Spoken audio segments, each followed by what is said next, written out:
Hey, everybody. Just getting everything set up.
Hello.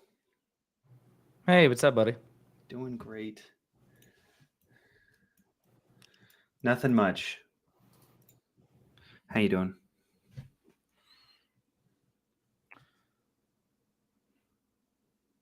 Um, Active at the moment. I'm trying to set some things up. How are you?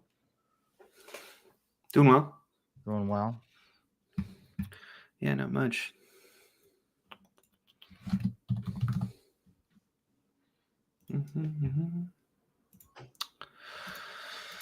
You got any hot takes coming in about McCarthy?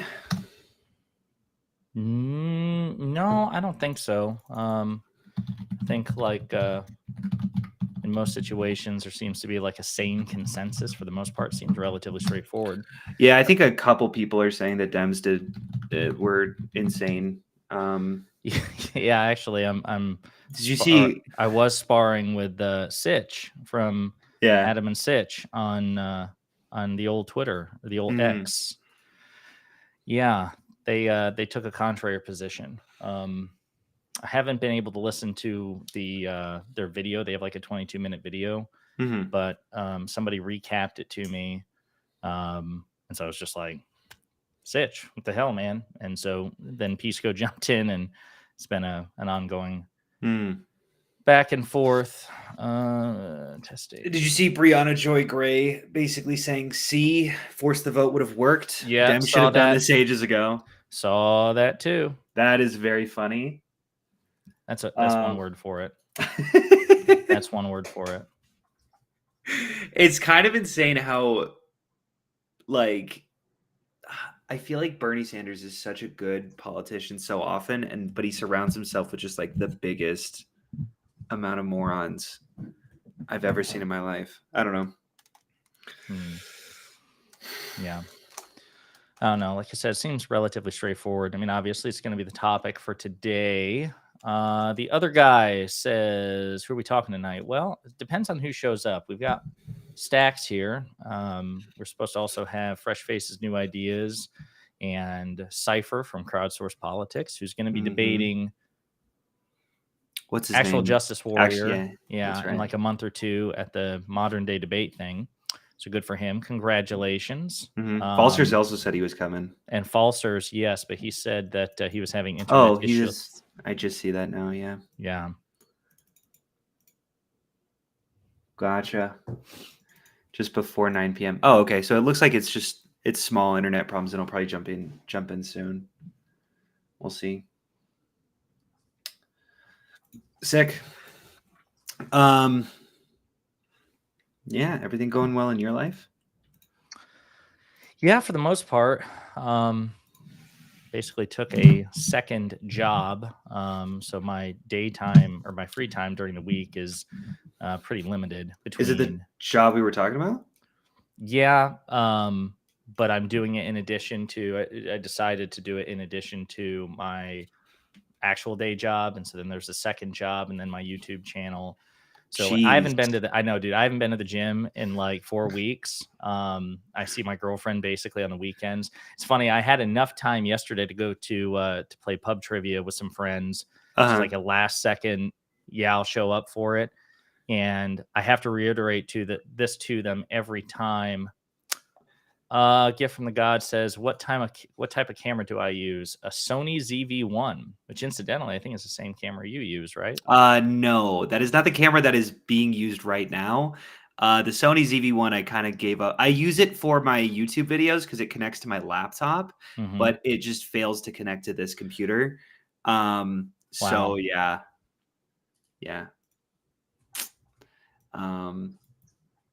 Yeah, still it took like a month and a half of testing, and then I tested on I think it might be a problem with my computer and not the camera. Or the user, the operator. True. Would be a good way. Yeah. I mean, after like, 12 hours of calling Sony reps, I would hope it's not user error, because then they would just say, oh, here's the issue. But, that's still a possibility. Yeah, so we're waiting on some more people to show up. The topic for today is obviously not that McCarthy. Yeah, I put the 2020, or I put the second Republican debate, wrong one. The topic is obviously the situation in Congress. Yeah. Blah, blah, blah, blah. You feeling better? You were sick for a minute. I was sick. I thought I got COVID, but I didn't. I don't know what I had, but it was rough for last week mostly. But I feel fine now. Just like it was honestly like a week and a half of just like, yeah, it was miserable. But I'm good now. But you didn't have COVID, right? You tested negative? I tested negative, yeah. So, yeah. So everything's fine. But yeah, it was pretty miserable. Just took like a few days off work and chilled, played a bunch of Baldur's Gate with me and my girlfriend. Baldur's Gate 3? Yeah, I did not think, I was like, I've never played a game like this before, but I play D&D, so I'll try this out. And I was like, this just seems like a game I would not like. Turns out I love organizing inventories. That shit is... Listen, I don't king shame around here. It's so you like what you like, man. It is so fun to me. I have spent so much of my time just organizing inventories. Like, I think this is not the game for me. Like, I need to pick like something even more obnoxiously. I don't know. I want to watch like some of those, like, have you ever seen the those Excel like you should basically just play with Steven Plays. I mean, my understanding is like these like organizing games like Factorio and all of that. I feel like that'd be right up your alley. Yeah, maybe Factorio. Yeah. Looks awful. I mean, here's the thing. I tried to play Baldur's Gate 3 too. I mean, as well. But I just don't have the attention span for gaming these days. I definitely don't have the time. So I made it like 2 hours in and I was just like, I checked out. I tried to play the new Star Wars Jedi game, but it's not optimized for PC. Yeah, I love Jedi Fallen Order, but Jedi Survivor is still, to this day, and it's like 6 or 8 months after release, it's still not optimized for PC. I've got a pretty badass PC. I've got RTX 3070, and it's still like I'm on the second or third planet, and it's just like constantly glitching. It's like 1 frame per minute. So just like, nah. Not worth it. So I think Falser's out. Yeah. So we're just estimated time of repair is an hour from now. That's fine. Yeah. Rip Falsers. We've got Fresh Face should be coming in, and I think Cypher's still good. There he is. Cypher! How's it going, man? He should definitely be on the bottom there with that panoramic view. I know, that looks great. He's like a Bond villain at the moment. A Studley Bond villain. He probably can't hear a word that we're saying because he usually has tech issues every time. I can hear you. Oh, okay. You're really loud. Is it loud for everyone else? I turned it. Hold on. Is that better? It's probably much better. Me. I don't know if that's... I just heard... I don't know. I can't adjust volume, though. Because I'm... adjust your face? Nice, dude. Nice. Fucking got me. Holy shit. How will I recover? That's a good question. We're not gonna wind down and. Hey, it's okay. So sidebar. This is blocking out Cypher in its entirety, but so this gentleman is New York man 10G, who is he's a guy on Destiny's Reddit. He and I initially we interacted when we had a disagreement over Sam Harris. And then we had a conversation. Dude's pretty chill. He's going to start streaming himself eventually. So good for you, man. Good to hear from you. Very cool. Can't stick around long. Just wondering because your setup is so professional. Taking notes from my setup. Thanks, buddy. Thank you. I have the Sony ZV-1, and this is a Shure microphone. Got two Elgato lights. I've got two other kinds of lights here. I've got a fan blowing on me at all times. Otherwise, I would melt. Same. Yes. Oh, I don't do that. But I relish in the heat, legitimately. Yeah, you're always wearing that damn hoodie. It's so rare to see me in like a short sleeve shirt. I just I always want heat. Yeah. I grew up in California and I don't live there anymore, but I can get rid of this comment now because it's just blocking Cypher the whole time. That's hilarious. How can we FUF? What does that mean? Are you guys hearing my fan at all? No. I don't think so. No. Okay. I just thought you were making noises.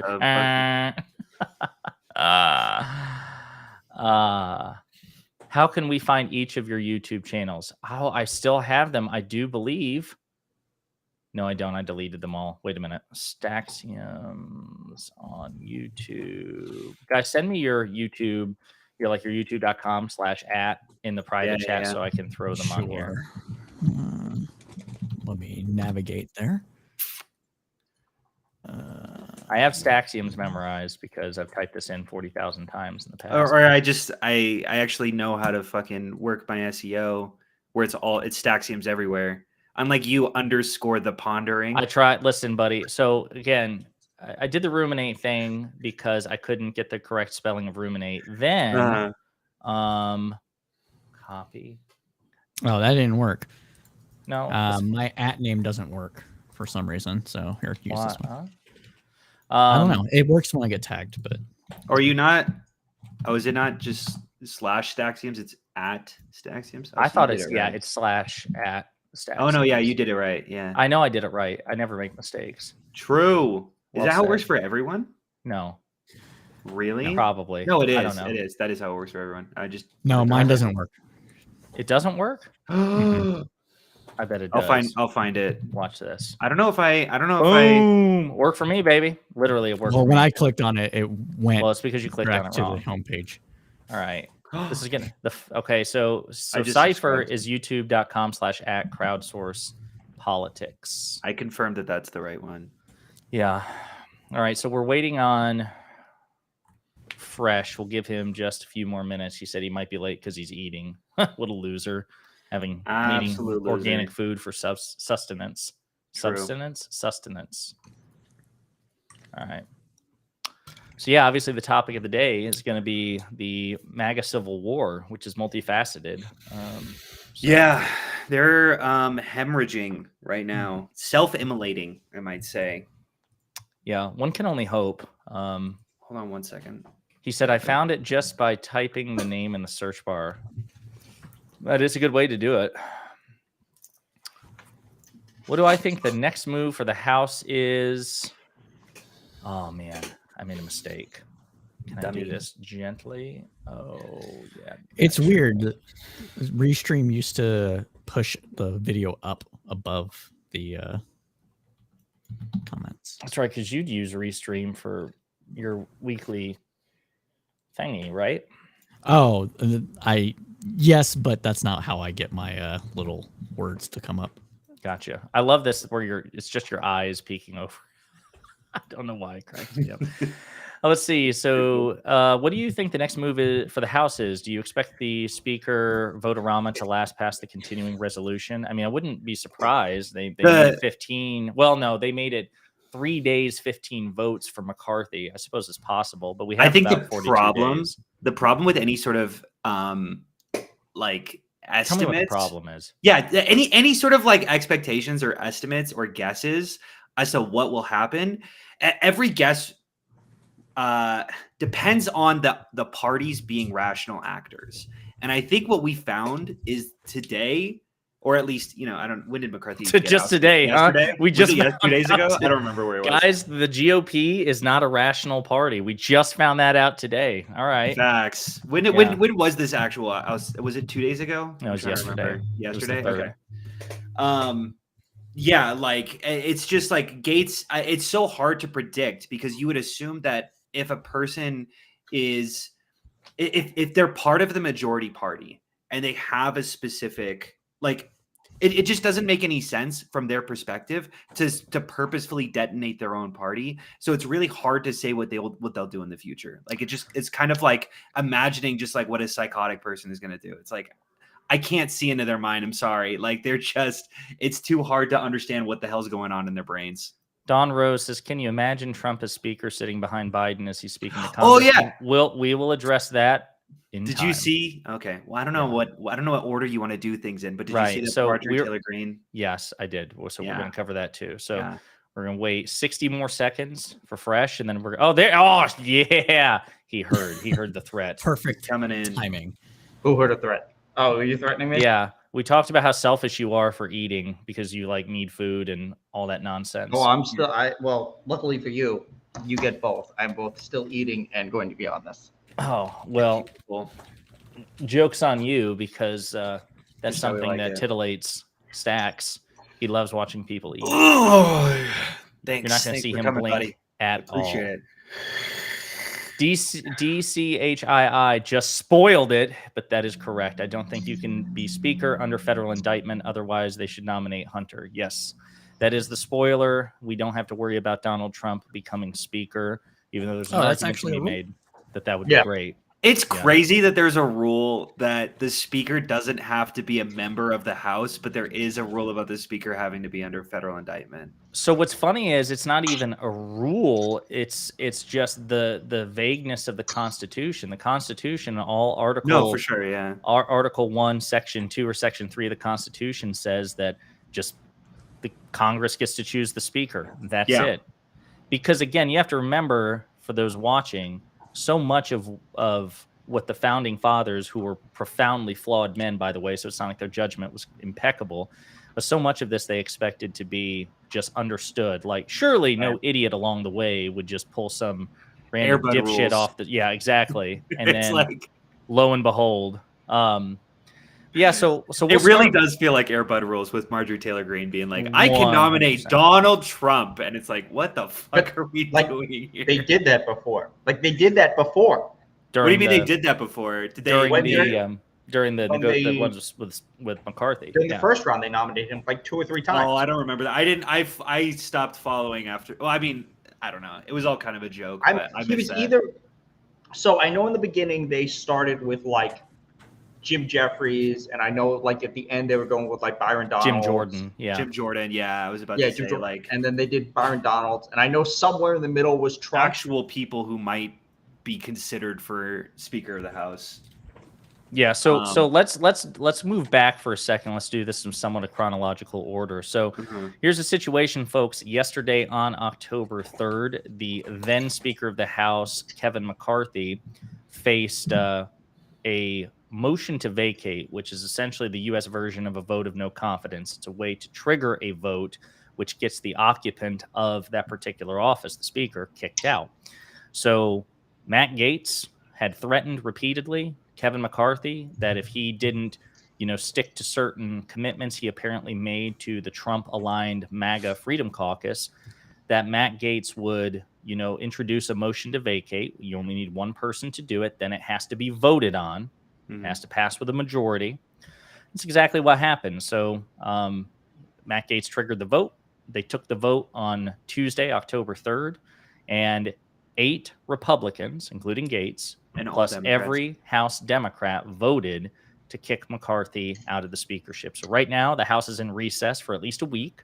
They have no formal replacement for Kevin McCarthy at this time. Steve Scalise, McCarthy's number 2, and Jim Jordan, who we'll talk about him in a minute. I'm sure you guys have plenty to say, but their names are being thrown out. And notably, McCarthy said he will not run again. Yes, correct. What'd you say, Fresh? Tom Everett, I think, is being considered because he was the name that they floated prior to actually doing this. I just don't think he has said that Jordan, he's going to. Yeah, Jordan and Scalise have said that they like to run. Run? I don't know if run is the correct term. To throw their hat in the ring. Sure. So that's it. So that's the recap of where we are. So let's go to. I've been talking to Stacks for a minute, so I want to hear from. Let's do Cypher first. So Cypher, what other critical details would you like to throw in there in terms of just the recap? Because I gave the 30,000-foot version. Yeah, I think it's important for everybody to understand that McCarthy kind of did this to himself. He put himself in between a rock and a hard place when he accepted the rules of only one member could advocate for the vacating of the speakership. But he did, I think, play the hand as best as he could. I disagree with that. Let Cypher make his case, and then go ahead. Yeah. So the reason I say that is because he lied to everybody. He's a fucking liar. Okay, he wanted power so badly that he was willing to lie, cheat, and steal, and tolerate those who do. Cypher, before you go on, can you clarify what the lies were? Because some people may not realize that because he's a Republican, obviously by definition he's a liar.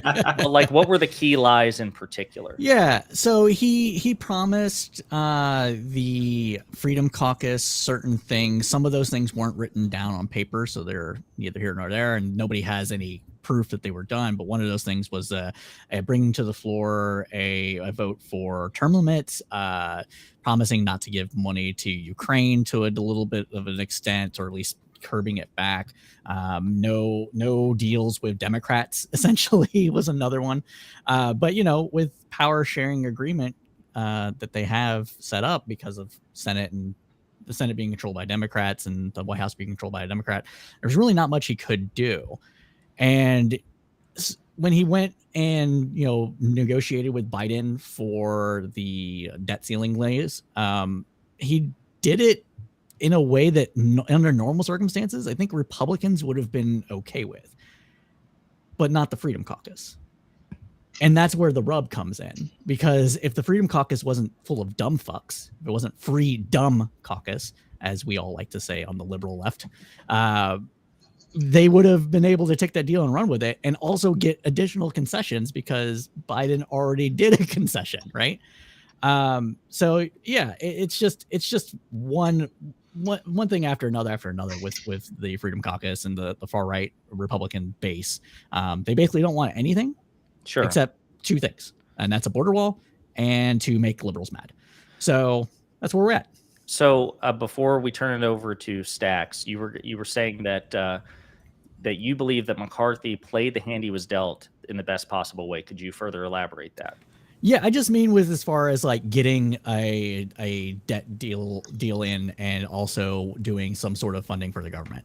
The debt deal was pretty much from a Republican standpoint, from like a traditional fiscally conservative, even culturally conservative Republican standpoint, the debt deal that he negotiated with Biden was decent. You're not going to get everything you want, but that's what happens when you only have 1/3 of power that you would normally have. And so that was one thing. And the other thing is that he pretty much went down the line exactly what I said he was going to do when it comes to getting the funding of the government. So he tried to give the Freedom Caucus the impeachment inquiry. They got an impeachment. What are they calling it now? An impeachment. It was committee. Like an investigation. No, it is. It's an impeachment inquiry. You had it correct. Well, it didn't get voted for, so they're calling it something else. Yeah. I don't know. Anyways, it's whatever. It's Boulder Dash. That's Boulder a word Dash. you don't hear Okay. much. No, absolutely not. But so he did that, and he was hoping that like, hey, let's focus on Biden and his corruption, and let's do a continuing resolution. And they're like, no. And he's like, all right, well, I have this other plan that's kind of working. And they're like, no. What about this? No. Well, then fuck it. There's nothing else I can do. Continuing resolution it is. And, Well, he yeah, gave them what they kind of wanted, but it just wasn't everything. So they're just like, no. Okay. Well, then I'm going to let... It's more than that. Like, that's the crazy thing. Like, to be clear, Matt Gaetz blew this up to make that. Like, he had to have blown this up to make this move. Because what happened before he went to the Democrats is they put all their frontline guys on a vote that was like a 30% cut on like every federal service. It would just like eviscerate whatever social safety nets we had. And then fucking Gaetz blew that shit up. And it was like, it had like no shot of passing at all. So Fresh, real quick, before you get into the weeds on that, because I do think there's plenty of things that we need to double click on, is Vivek Ramaswamy, who is Staxium's favorite Republican, by the way, would what he would say. I do want to turn it over to Stax because you disagree. You said that you think that McCarthy did not handle this well. I mean, I don't disagree with any of the facts that you gave. Definitely the Freedom Caucus has been petulant little children when it comes to just demanding, like, I don't know, just like cutting every federal program possible. Like they wanted to strip everything. They wanted to shut the government down. And McCarthy said yes initially, and then he's like, okay, well, obviously we can't do that, so then did it anyway. But he had the opportunity to get some of the Democrats' votes near the end, like right after Gaetz motion to vote of no confidence. I forget what it is. Motion to vacate. Motion to vacate. Yeah, motion to vacate. And then he went on. I think he approached no Democrats about like possibly doing some sort of favors to try to get him to keep him in power, to try to get any of these votes over. And then I think he went on. Don't quote me on this, but I think it was MSNBC. Oh, okay. Face the Nation. Yeah. Basically just saying I offer nothing to any Democrats who want my vote. Yeah, it was a tweak. Wait, hang on. It was the tweak. I just want to do a quick fact check there. He went on Face the Nation to throw Democrats under the bus about the government shutdown. He did say in a later conversation in front of the press, like 2 or 3 times, that he wasn't going to make a deal with Democrats. But what he said in front of the Face the Nation was just as bad in its own way, because he said that the only reason we had a near government shutdown was because of the Democrats. And Margaret Brennan, the moderator of Face the Nation, had to say, no. More Democrats voted for that continuing resolution than Republicans. They saved your bacon. So, but that did play a role, by the way, in what happened. Oh, yeah, that's what threw all the moderates. And it's also, you have to recognize who's calling for the government shutdown, which is the Freedom Caucus. It's the I don't know how many, I don't know the official numbers, but it's something like half dozen or so Republicans. 20. I think it's like 20 of them. Oh, yeah, it was the Freedom Caucus is in the dozens, but the people who voted against McCarthy was 8. Yeah. So Cypher, just giving it again, throwing it back to you real quick, and also buying Fresh more time so he can sustain himself with nourishment. I can rant. You can do both. Okay. Well, then, damn it, put your plate in front of us so we can say. I'm just kidding. So then, what do you contest anything that Stax just said? Yeah, the only thing that I would quibble on that just a little bit is that if he had gone and made a deal with Democrats, McCarthy, say what you want about him, but he's still a Republican, right? No, for sure. And so he cares about his legacy from a Republican standpoint. He is he is somewhat of an ideologue. It's just an interesting legacy to be the only person to ever be outed from the speaker. But that's better than being a tarnished or rhino and have all your Republican friends and conservative colleagues to hate you for the rest of your entire life. Yeah, I don't disagree with that. That's why I say he played the hand as best as he could, because there really wasn't another option for him. I disagree, but I'm going to throw it to Fresh. I want to throw it to Fresh. I also disagree, because the thing we have to understand is McCarthy's lust for power is also balanced by the fact that he's a fundamentally stupid person. So this goes back 8 years ago. 8 years ago, when they were running Donald Trump versus Hillary Clinton, Kevin McCarthy went on television and said, hey, you know how Hillary Clinton was doing in the polls and then we Benghazi'd her? Well, that's why we Benghazi'd her. And that's why Paul Ryan became speaker instead. Because they're like, we cannot put this fucking idiot as speaker.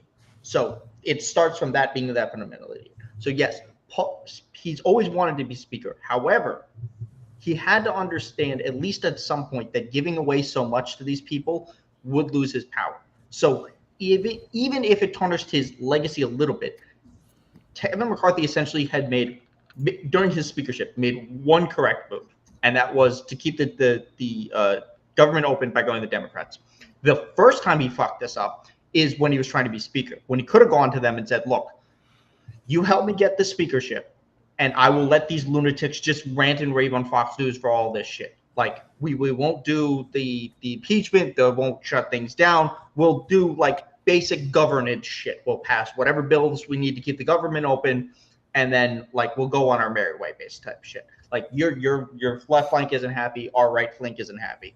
The downside of this, the Democrats would be maybe the frontline guys survive because they're just doing fundamental, we don't have a lot of power, and it's passing regular governance and whatever nonsense bills they pass, like whatever their flagship bills would be, because that's what you do. It's all flagship stuff for then when you actually have power, like here's what we're going to do. So when he didn't do that, he basically caved into the craziest people. Now, the other thing is they don't have any flagship bills. Like they have no fundamental ability to govern. And this is so obvious now. Like people are like, oh, they're doing such a great job. They've done all this stuff. It's like, maybe somebody who's paid more attention to this can tell me. Can anyone tell me an actual bill that they have passed with a Republican policy? Like there is. You mean passed the House or made it pass the Senate? Obviously, it's not going to pass the Senate. But like when the Democrats had the power from 2018, 2020, they passed a lot of bills. Sure. And Mitch McConnell's like, fuck you, I'm the graveyard. Like, nothing is. But like they had things they can point to. Like fundamentally, it's Hunter Biden's penis and the gas stove bill. Like that's it.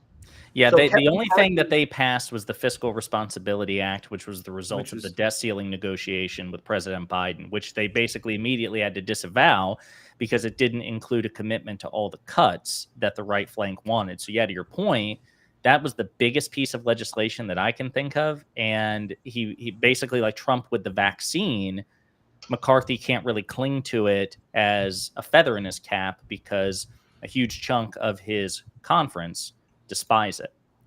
So was there anything more you wanted to say? And then I was going to jump in and give my opinion on it. Was there anything more? No, I think fundamentally he ran into a problem because he was his lust for power and being stupid forced him to make the worst choice at a century. Like the funny thing is, and I'm sure we'll get to this later, is the 45 days may not be enough. Like the ultimate act that brought him down may also not be enough to keep the government from not shutting down. May very well have been in vain. Yeah.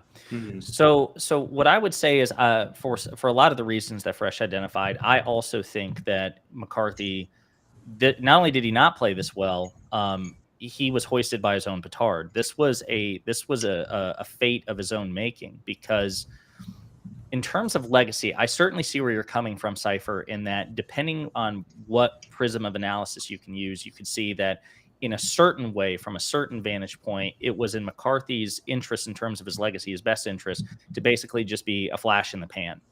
But I think you could also make the argument using the same thing that actually a better legacy would have been because he was relatively young, to be a tenured, accomplished Speaker of the House in split government at a time when not only did you have a number of domestic and global issues, so like situations with inflation, climate change, rising gas prices, things like that, Russia's invasion of Ukraine, but also given that, as he admitted at the very end, that a huge segment of the Republican base has absolutely no interest in governing. When I say his base, I mean the base of his conference, not his voting base.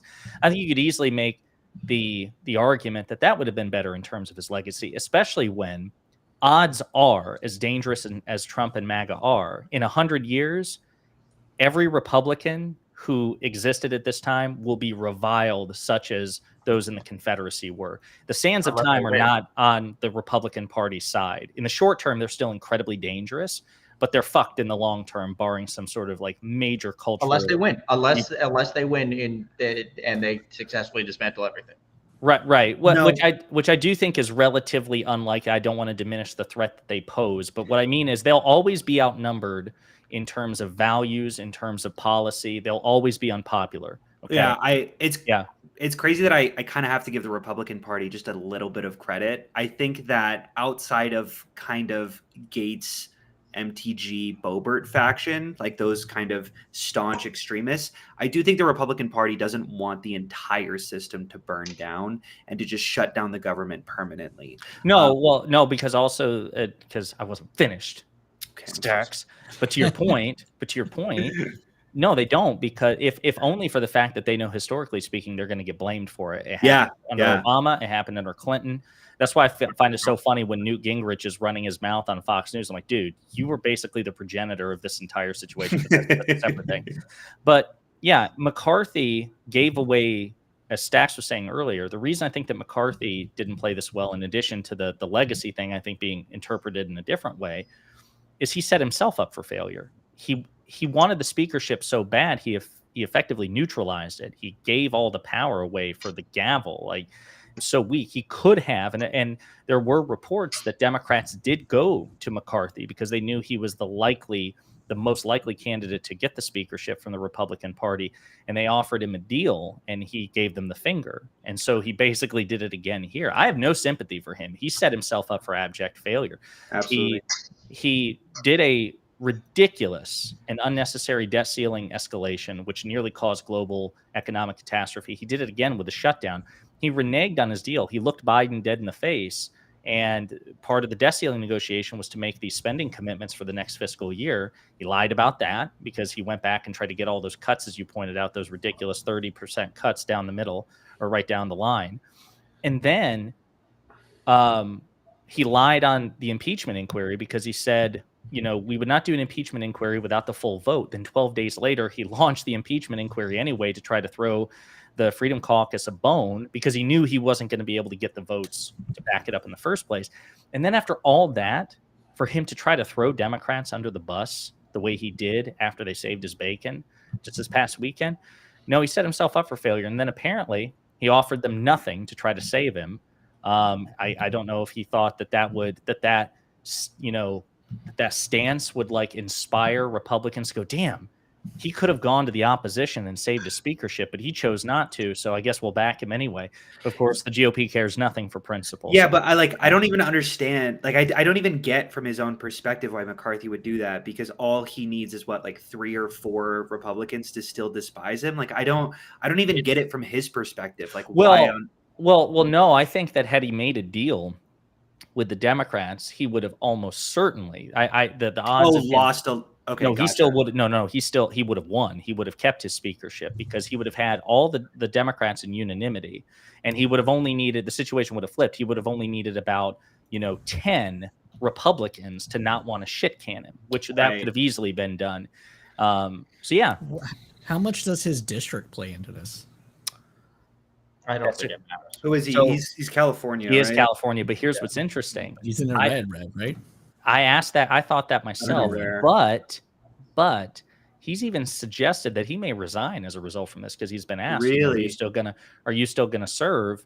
And he says basically, I'm kicking it around. I'm still thinking of it. He won't even commit to that. And to be fair, who could blame him? I mean, this is what happened with Ryan and Bonner, right? Boehner, yeah, Boehner. Yeah, I mean, but who wants the ignominy of that, where you were the top dog, at least in name only, for 9 months, and now you're just back among the rank and file. He's rich, I mean, like, I don't know. I wouldn't be surprised at all if he just likes peace. I want no part of it, but who knows? So does anybody, Fresh, you were gonna say something? I mean, yeah, like it's weird, like when you think about like somebody being on top and then coming back. Like Romney came back. Like he's a senator now. He was he's just like an average dude. Like he actually wanted to care about government. And I know I think you guys talked about this before I showed up, but like the idea of like having somebody who's not in the House as speaker is like such a fundamentally non-serious idea. Like unless it's like somebody who's like a policy, like a legitimate policy nerd who understands things, you like that person's not gonna know what the fuck they're doing. Like just on a fundamental, like if any of the 4 of us ended up in as the speakership like next week or something, like how many regular procedures and scheduling of votes or like just regular rules of order would we just be able to just like fuck up, that they'd be like, oh, you failed to do part A15C, like just like that's part of like it's it's so funny that this party wants to potentially put somebody who's not in the House as the speaker. Because they're so fundamentally incapable of governing on just a basic level. In reality, they should just lose the majority. Just for being so fucking terrible at their jobs. It would make the liberals so mad. You're discounting how mad it really does feel like fully spite-filled. No, 100%. Yeah, I want you to read while you're talking about this. I want you to read what Marjorie Taylor Greene had to say. I know it's great. I've seen it. Yeah. I want to go back to this a little bit too. The Gates thing is objectively also funny because he came out over the weekend saying, "Yeah, I'm going to do this. I'm going to do this," and then they came back on Tuesday and he had a big speech and he didn't do it. So everyone was fucking mocking him online, and they said, "You know what? I'm going to do it." We bullied him into doing it. Yeah, it's almost like you could probably make the case that Gates basically did what happened with Trump.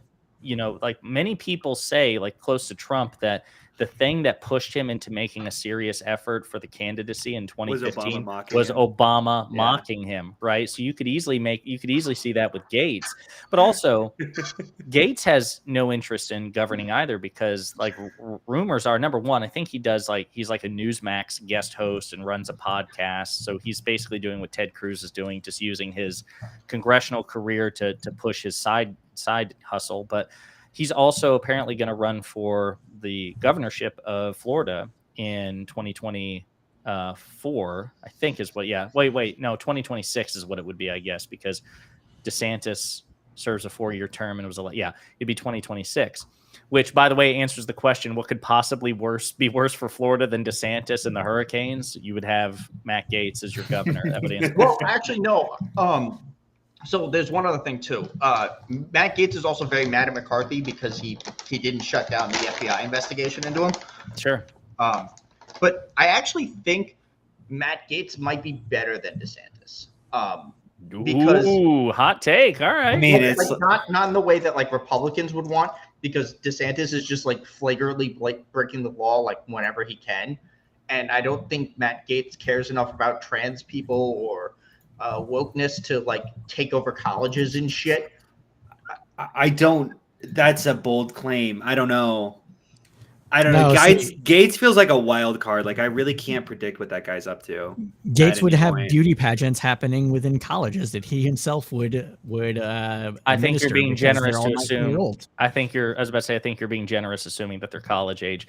Now, I do want to point out here. I do want to point out here real quick, because we discussed it a bit, but I also want to address this. So again, this idea about appointing Donald Trump or getting him elected to the speakership, in theory, it could be done if not for this rule. So what's funny is the 118th Congress, led by Republicans, passed a rule, Rule 26, Section A. A member of the Republican leadership shall step aside if indicted for a felony for which a sentence of 2 or more years imprisonment may be imposed.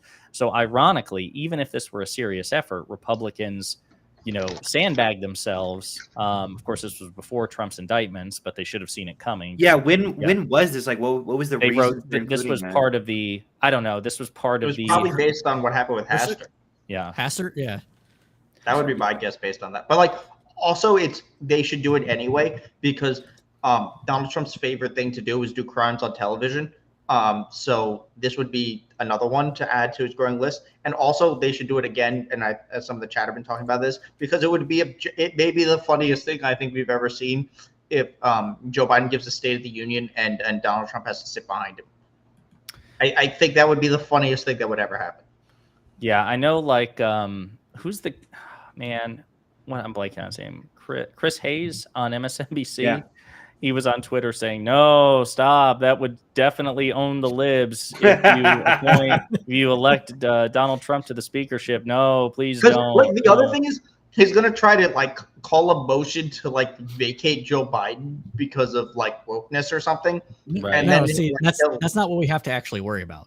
What we actually have to worry about is some dipshit trying to kill Biden and Harris at the same time, so Trump becomes president. Yeah, the only discomfort, in my opinion, there are two things in a hypothetical in which Trump is the Speaker of the House. Number one, because funding generates, or, not only is it necessary, I think all funding legislation begins in the House, and that would be a way, he has less interest in responsibly governing than any Republican, which says quite a bit. So he would be willing to burn the House down if need be. Number one. Number two, he would be second in line of presidential succession.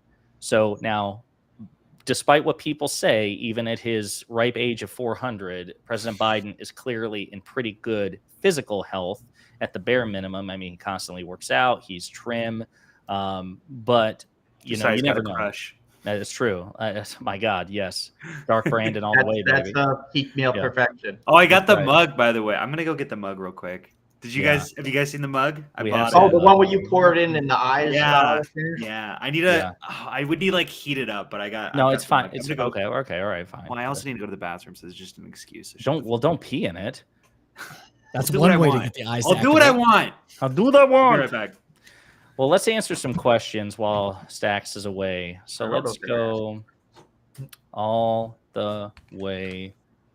All right, so let's start. Can we talk about the other things? The only two other things I would want to talk about when he comes back is who could potentially get it, and can we make fun of the force to vote people?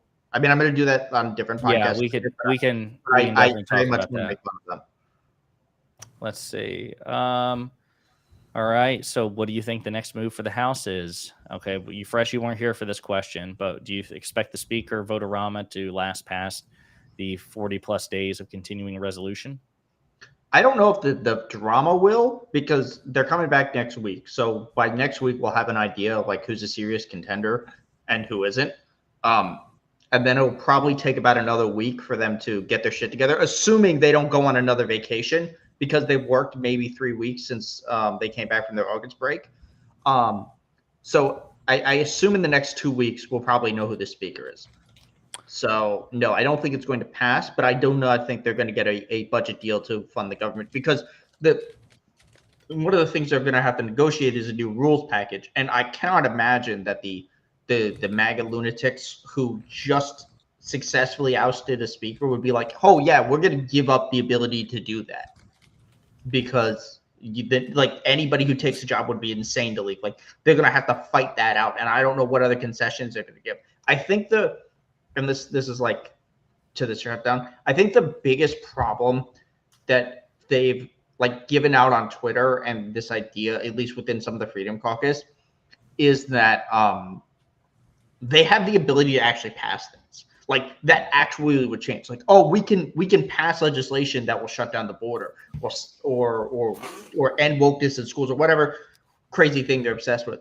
I don't think that they really on a fundamental level understand how divided government works, and they actually think that they have the ability to make legislation that will have any effect on things passing out their priorities.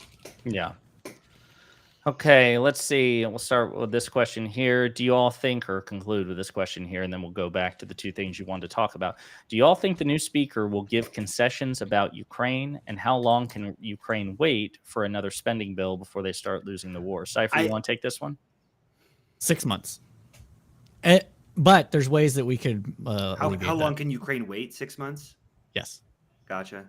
Is there an intelligence report that you're citing right now, or is that? It's a rough estimate based on how much ammunition they're going through and how many people are dying on the front lines. Gotcha. So, but I'm sure there's other ways we could do it, because aren't we funneling Iranian weapons to them or something? Yeah, hang on one second. Go ahead, Stacks. What were you gonna say? Oh, well, to answer the first question, do you think the new speaker will give concessions about Ukraine? I don't think that the Republican Party as a whole is against Ukraine. I think that, I don't know, if I were to guess, a third of them want to cut funding, and none of the Democrats. Yeah, I'd be shocked if it makes it to the floor. I'd be shocked if it doesn't pass, because do you agree with those numbers? That's fully vibe based. I have no data to support that, but I would say that's about right. Yeah, I would say sure. actually about half. I want to point out something again about the Ukraine funding, because this is something I've had an argument with leftists too, but it causes. So one, it's we've given maybe 1% of the military budget to Ukraine. Yeah. I don't remember what the exact number that we've given, but it's less than 10% of the military budget, on a yearly basis. But the other thing is, we don't live in a world where the funding from Ukraine would go to like Maui or Correct. like build like that's the fundamental thing that these people pretend. It's like the same thing as, oh, we can't help, immigrants because we have veterans on the street, but you don't care about the veterans on the street. It's a fundamental world where like this money that they want to repurpose actually goes to something that helps people. And if we lived in that world, that would be a totally different conversation. And to hit that argument in two different places, the first is that the vast majority of the funding that we give to Ukraine is just weapons and arms. And like, it's like, well, let's take care of our homeless. It's like, I don't think they're really going to do much with a fighter jet. Yeah, but like, we give them loan a guarantees too. Yeah, so that was exactly my second point. Yeah, it's like we're also benefiting from this because they're going to pay us back for. I don't think it's all loans, but it's like Len Leach. So the way that this works, the way this typically works, and this is the way it's working for Ukraine, is that we guarantee a loan. They use the loan money. The bank, they get the loan from the private market at a reduced interest rate. Then they go in and buy weapons. And those weapons generally come from, you guessed it, the United States. So it kind of just circles back around. And all it does with the loan guarantees is reduce the amount of costs that they end up having to pay back to whoever it is that they get the loan from, whether it's another government or from the private sector. Yeah, but to Fresh's point, I think it's really important. I mean, obviously, to people who are, not geeks about this the way that we are, and that they're distracted with, jobs and family and friends and children and hobbies, and fitness and blah, blah, blah. I'm just going to go off and on. Absolutely be a hobby.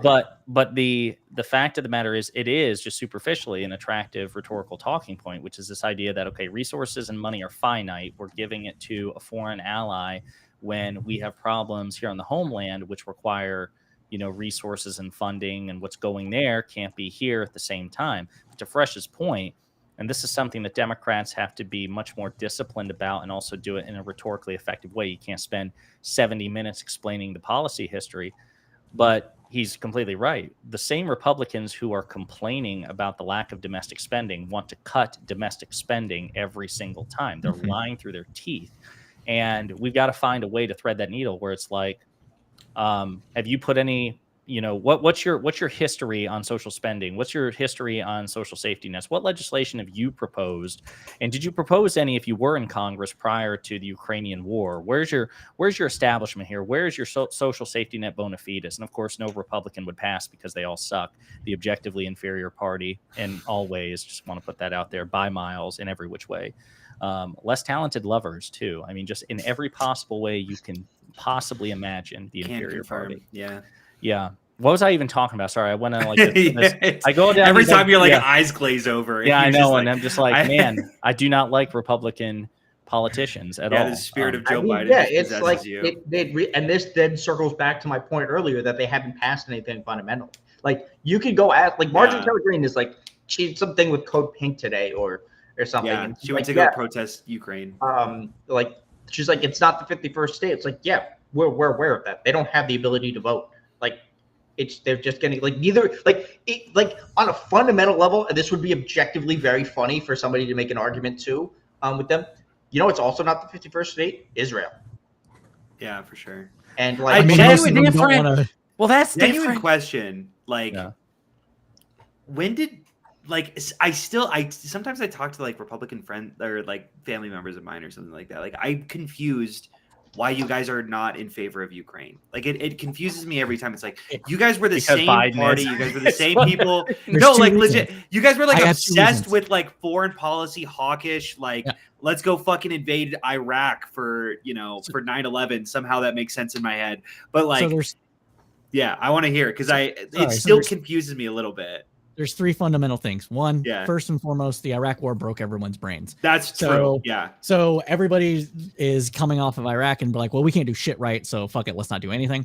Sure. The other one is that Putin has been targeting with propaganda, right wingers specifically, to say that he is a buttress against degenerates for the West because the West has fallen.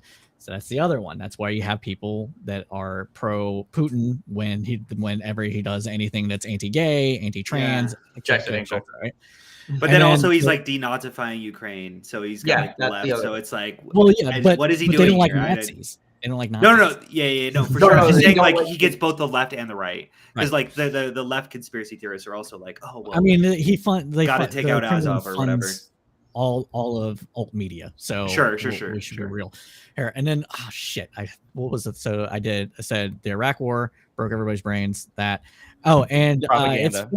It's Fortress Americana. So there's a lot of Republicans that are now very much saying, hey, fuck the rest of the world. Let's do what we are doing. We're going to be populist. We're going to have strong military, but we're not going to get involved anywhere.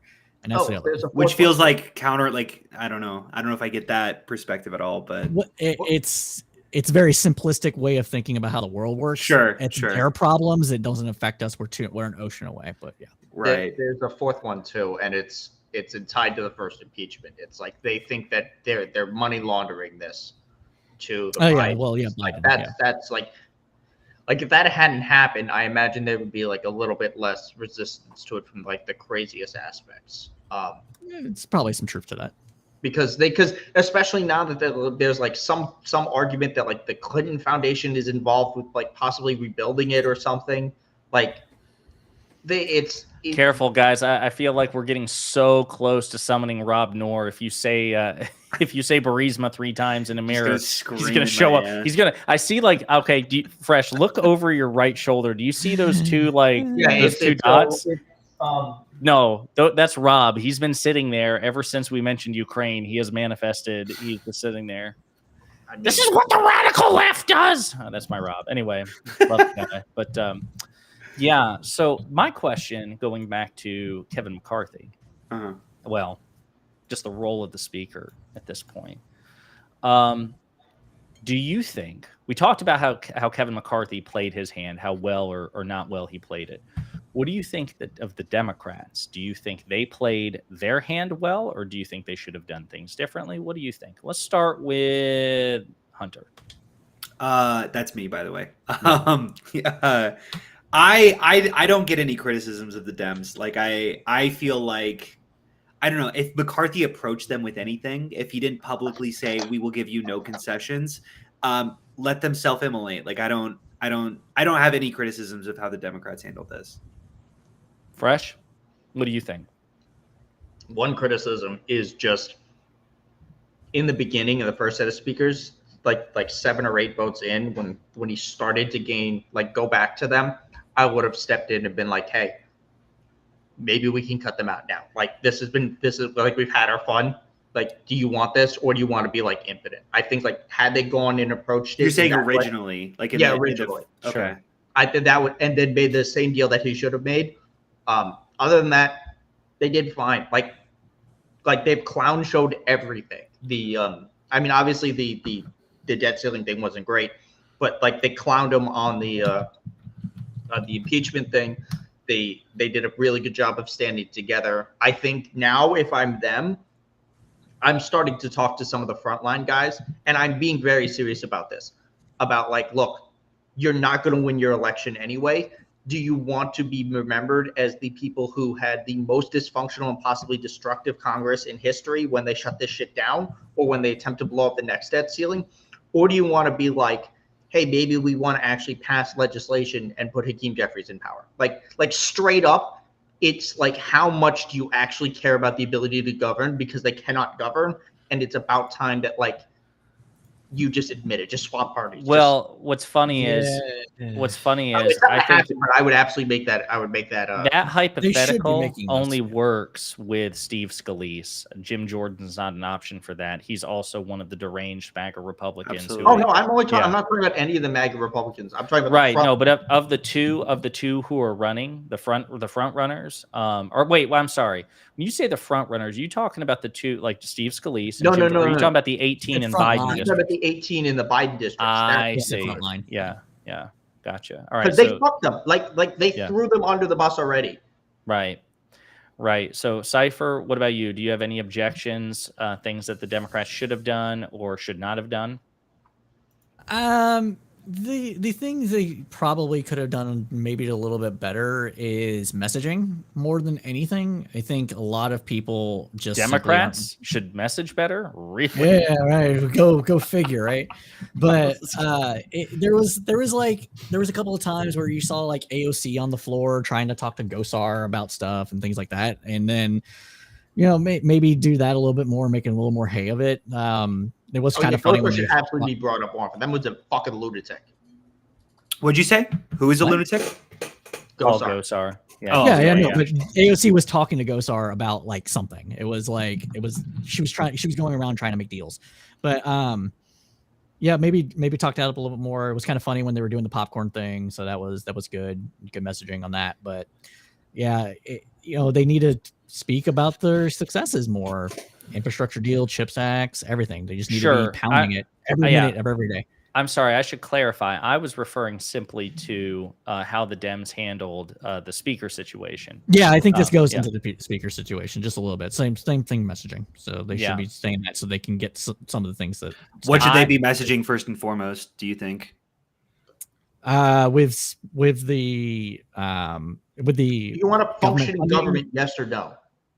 Yeah, regardless of whether you think it's good or bad. Like either regardless of whether you think we're doing things that help people. Do you want a government or not? Yeah, that should be on the top of the things, and as well as about the ramifications of what a government shutdown looks like, the ramifications of what the debt ceiling looks, failing to pass the debt ceiling looks like, who is responsible for this first and foremost, right? All that stuff. And like they lowered the credit, and they were like directly because of Republican instability. Yeah. So as far as I'm concerned, I'm very pleased. I may end up, because I'm a cynic by nature, I may end up finding something later on down the line that I don't like about what they did or what they didn't do. But for the most part, I have no complaints because it's in the Democrats' nature to fold. They're the ones who usually, blink and swerve in the game of chicken. Right. And I'm glad that they found the wherewithal to do it. I'm glad that President Biden did as well, just from the White House. So reports say that he didn't pressure House Democrats either way. He didn't say save McCarthy or screw McCarthy. He told Jeffries, just do what you think is best. And Jeffries and his conference made the decision. And I think it says something because even still, the House Democratic Conference is still a big tent party full of very disparate members. I mean, people, there are conversations now about how Democrats are the more coherent party and the more disciplined party. And they are now, relatively speaking, but that's been through trial and error and hard work. It's still generally, historically speaking, Republicans have a much easier time of falling in line. So the fact that Jeffries was able to meet with his conference. He said, put your phones away, put them in Ziploc bags or whatever. We're gonna discuss this in private. Don't pull any fire alarms. Yeah, exactly, Bowman. He made sure it was. He made sure that the room was not commensurate with the fire code. There was no fire alarm to pull. The fact that there was unanimity there, that between the lies and the bad faith and the last second attempt to throw them under the bus, that they were all like, no, we're going to allow Gates to take his shot. And then if push comes to shove, we will reinforce him. And sure, we don't know what may come next. And sure, we do have a continuing resolution in like 42 or 43 days, which is going to expire, in 42 or 43 days. But eventually, game theory requires that the other participant finally draw a line in the sand. And no matter what happens, this does send a signal to the next Republican speaker that barring a miracle, you somehow corralling this entire herd of cats that you have in your conference, if you deal with the Democrats, you better not try to fuck them, because the next time that Matt Gaetz is displeased and comes for your seat, they'll kick you out. So I like that. I like that backbone, the don't fuck with us backbone. Democrats need to exude that much more often. I'm glad they stood their ground here. I agree. Yeah. So I do know there's some others who disagree. Like I said, I've been not for like the past like 30 or 40 minutes, however, but like Pisco and I were going back and forth with Sitch and Adam of Sitch on Twitter. It's a fun spar. It was civil, but they took a different approach. I know that a wrong one. Yeah, their argument is the next guy's going to be worse, but the worst guy's not going to be elected. Like that's the thing. Like they're not going to get like a Jim. Like I don't understand how they think Jim Jordan's going to win. Like Jim Jordan, what does Jim Jordan have to offer? Like they need, like it's the same reason that like an AOC won't ever be Speaker of the House, or like a Jamie Raskin. Well, maybe he might, but like won't be like, you need certain people to be like attack dogs whose job it is to go on these committees and to make people look fucking dumb. And that's what Jim Jordan is for them. He's their attack dog. Sure. It doesn't work with Marjorie Taylor Greene because she's objectively a stupid person. But like, that's what Jim Jordan can't do that. Like, he can't do the impeachment and maybe he could. I don't know how that works. But like, that's not his job. Like, you need somebody it's a different skill set. And also, like, there's no fundamental, like, they're all smart enough to know that like they cannot allow this one vote thing to remain. Like, it cannot be. Right. That's why I'm not too worried about the hypothetical that the next person, because there's certainly worse Republicans than Kevin McCarthy, but the very thing that got McCarthy removed would still be in effect under that person. You know what I mean? So it seems really unlikely that the stars would align such that a worse person than McCarthy would be successfully elected in the first place, number one. And number two, that he or she would be able to keep the conference in line to not have a legitimate threat posed to them by their job. I don't see how they wouldn't be basically in the same position. They have to I think there's this perspective that McCarthy is a moderate Republican, mostly just because he's been next to, you know, the craziest psychos in the House of House of Representatives instead of House of Republicans. The House of Representatives, like, it just and also, like, he wanted to keep the government afloat, but like a moderate, he is not. Like, he's like Dan Crenshaw is like the only moderate. Like, Nancy Mace is a moderate. She's a lunatic. No, yeah, Nancy Mace is no. There are AOC said it to Jake Tapper a couple of days ago. There are no, and I've been saying this on my channel too, there are no moderates in the Republican Party. There's just, she said, the way she phrases, there are people who have a lot of fealty to Donald Trump and then almost absolute fealty to Donald Trump, and that's it. And it's true. Like, even the 18 vulnerable Republicans in Biden districts, I don't know to what extent we could reasonably call them moderate, because you would think that if they were genuinely moderate in today's context, they would have thrown their weight around, because 18, even half of them, you know, making their own coalition as, hey guys, we're vulnerable in swing districts. You can't get into this pissing contest with the White House. Democrats, like fundamentally throwing their weight around in like that stop definitely cut a lot of stuff out of the things that they passed is like the Josh Gottheimers and these other Gottheimer. I was thinking of him earlier. Henry Cuellar, who like definitely like even in the Senate they were literally just like the vulnerable ones who just blocked everything. I mean, it's a little easier in the Senate, but like sure.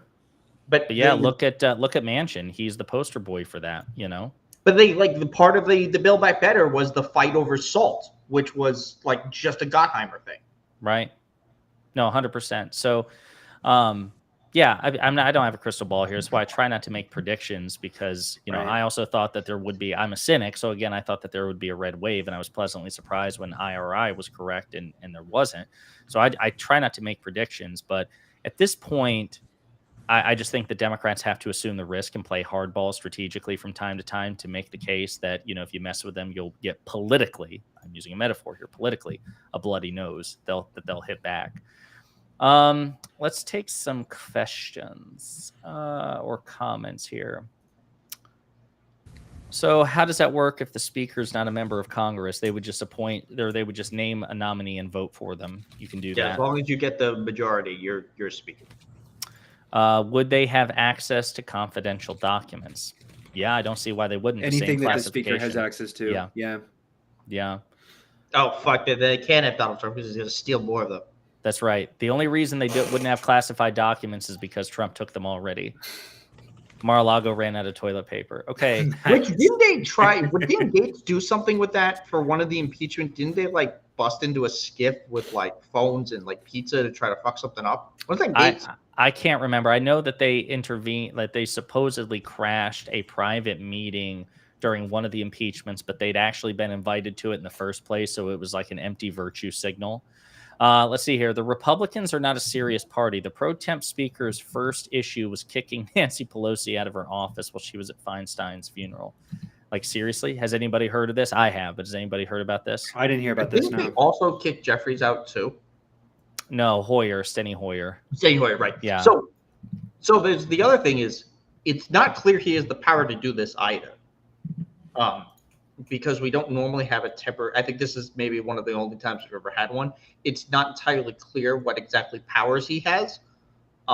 It certainly doesn't seem like this is a power he has. Like, basically the argument for what his powers are is you're basically there to sit in the chair until they get another speaker. Like, you don't have, you're not the speaker. You're just like the body warming the chair. Like, you don't have any power. So McHenry ousted Pelosi. What did he do? It wasn't from their full office. We'll address this question in a minute. It wasn't from their full office, but apparently certain tenured leaders or former leaders get like these special like reading rooms or whatever in the basement of Congress. Is like this long-standing tradition. And the first thing that McHenry did was kick Pelosi out of hers, even though she was in California attending Dianne Feinstein's funeral. Yeah, and then he's like, yeah, you have till tonight to do it. She's like, I'm at a fucking funeral. So, like, Jeffrey's staff had to get rid of this stuff. Right. And then he did it to her. I don't know where he is in the leadership now. I don't know if he's still in leadership, but Steny Hoyer, McHenry did it to him as well. He was a major Democratic leader.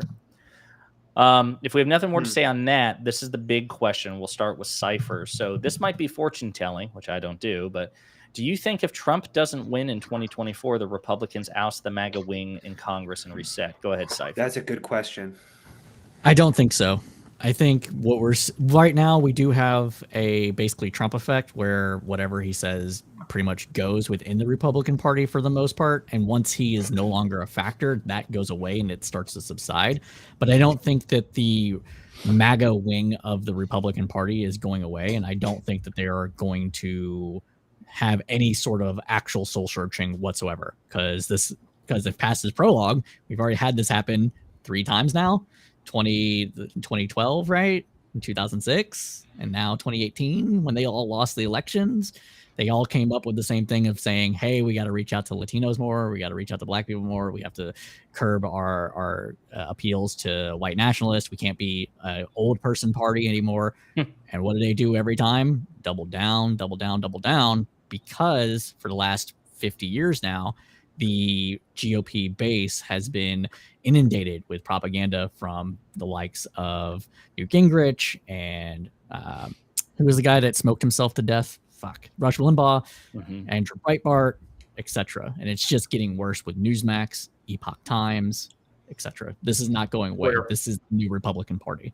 Stacks, do you have anything to say on this? I'm not convinced that this is the new Republican Party. I'm convinced that there is a fracture in the Republican Party, and that the kind of the mainstream Republicans, I guess we could call it, Christie's. I guess Romney's retiring though. Like, it's really hard to say, but my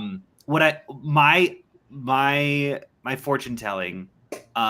Really not sure if this is going to be accurate, but I'm wondering if they might pivot into maybe ranked choice voting, understanding that maybe we're just not going to get along, but we kind of need each other. So maybe we don't need each other. Maybe this actually is completely untenable. They actually fracture into 2 separate parties, and they get rid of first past the post, they get rid of ranked choice voting, and they really start pushing for those policies so that they can fracture and create kind of a bit of a populist party that's neither left nor right, but definitely right. That hits also the Russell Brand figures to sort of just engage in sort of the conspiracy brained bits that are really popular right now. That's my assumption. I have no idea if that would work. I have no idea if they're going to do that. I also think what they might choose to do is realize that they're hemorrhaging voters at this point. Maybe try being a little bit less racist and actually start appealing to minorities who are overwhelmingly religious and support a lot of the morals that they stand for, that Republicans stand for, and maybe try to hit that base really hard. That could be very possible, but right now on the current track, this seems untenable. This seems like the Republican Party is just going to fracture, get complete, if the Republicans don't change course right now, what I'm suspecting is something when FDR gets elected, where it's just almost the entire country getting blue, just this massive blue wave. But I think that most Republicans know this. I think most Republicans see this, and they're going to fight like hell to make sure that doesn't happen. So I could see a lot of different pathways they might think. I'm sorry. You said just the phrasing when you the whole country got blue. I don't know. It just I'm very infantile. Sorry. I don't know what the. I thought that was a fellatio joke. Like blue balls. Is that the? No. It's just I don't know why it tickled me. Okay, so fresh. What do you think about that question? Not the getting blue part, but well, I think it also depends on like the problem with this election is we've never had an election where the front runner is going to jail. Yeah. So like, I think it also depends on like how badly he loses. Like if it's kind of close, like it was in 2020, I think he's still they'll find some. They'll fight. He'll fight from jail. He'll send his edicts out from whatever prison he's in, and they'll still have some type of power. They'll find some new figurehead. And another January 6th, low-key. Yeah, no. Like the answer is not self-reflection. They're not going to right. It's going to be more violent. Is going to be what's happening. Like ultimately, because they're testing this. Like they're currently in the middle of testing this. So there's a couple things. They're attempting to gerrymander and say fuck the courts. They're doing it in a couple different states. So in order to entrench their power, the Ohio maps that they try to redraw are fucking insane. They have like a slight majority now, and they're trying to do to like a 3-1 in the House and like a 2-1 in the Senate. It's like insane what they're attempting to do there. But like they're not going to moderate it. Now, as for getting rid of them, it's not going to be possible. Like there's some of them that are so entrenched until they choose to give up that power, they're going to always win. Like Marjorie Taylor Greene is going to be in Congress for as long as Marjorie Taylor Greene chooses to be. Like she's not going to get voted out. Like it's not going to happen. Like you'll probably beat Lauren Boebert. Matt Gaetz will leave. Maybe you'll beat like like Paul Gosar. But like there's still gonna be crazy people who pop up to take their place. Yeah, so I was gonna say a couple of things there. No, it's possible, but I think it's incredibly unlikely that the GOP will recalibrate. They're not really an introspective party at this point. The book that I read recently called Tyranny of the Minority by Ziblatt and Levitsky, two Harvard professors, they make the case that not only obviously is the United States struggling as far as being a functioning democratic republic is concerned, because it has a disproportionate number of mechanisms which allow minoritarian rule. They make the case that political parties move away, that they are Democrats, loyal Democrats, small d Democrats, when they accept the results of free and fair elections, when they believe that they stand a competitive chance to win free and fair elections. That's a crucial one, right? If they feel like they're fucked, then they're much more likely to, appeal to rigging the game. And then number three, that they distance themselves from those who want to, choose violence or question the results of free and fair elections. So semi-loyal Democrats as well. Right now, we exist in a system that does not incentivize the Republican Party to moderate. Okay. So we're talking about hemorrhaging voters. Like it occurred to me, even in 2022, even though there wasn't a red wave, they did reclaim the House. And actually, for once in a long time, they won the popular vote. There were more Say what? There is a caveat to that. If you remove the elections where they ran unopposed, I don't think they won. Well, there's also an even bigger caveat to that as well. If maximum eligible voters were maximized, they probably wouldn't win even in that situation too. So it's bigger still. But the point is that even in today's climate, there are contexts in which the Republican Party can stay competitive in a popular election. So what's funny is they're convinced they can't. Donald Trump, Lindsey Graham, Republican attorneys in front of the U.S. Supreme Court have openly said that they don't think they can win if eligible voter turnout is maximized. But that's also because they're not incentivized to reach across the aisle to, campaign, as Fresh would point out, on like a robust policy agenda, because all they do is just whatever Trump wants. So no, I don't think that we'll see introspection there. I think if they lose again, it's like, okay, 17th time's the charm, right? What ultimately has to be done is the rules of the game have to be changed. It's going to be very, very difficult. None of it's going to be sweeping, but we have to take every shot that we possibly can in order to force the Republicans to say, listen, it's not like we're trying to outlaw you, but we're trying to put you in a position where you can't fight this game of politics and electoralism on uneven terrain. You can't have all the advantages artificially made, and we have to fight blindfolded with one hand tied behind our back. That's the only way that the Republicans will engage in introspection, is if they feel that they have to in order to appeal to more voters, and that's not going to happen anytime soon. So let's see here. Go ahead. Yeah, just one thing I just wanted to say. Stacks, I don't think you and I disagree too much on this. I just think that the side that's going to win is going to be the crazies. And I think they're going to do that via the Russell Brand and other people like that side. Sure. I'm not going to fight that. Like, that's fair. I have a little bit more hope in the Republican Party than I should. And when I say hope, I really just mean like not psychotic, just really deranged, just really bad. You know, I miss when Republicans were just bad. They weren't also psychos. Like, this is an interesting point that I've made a couple times now, and I'm gonna keep making it.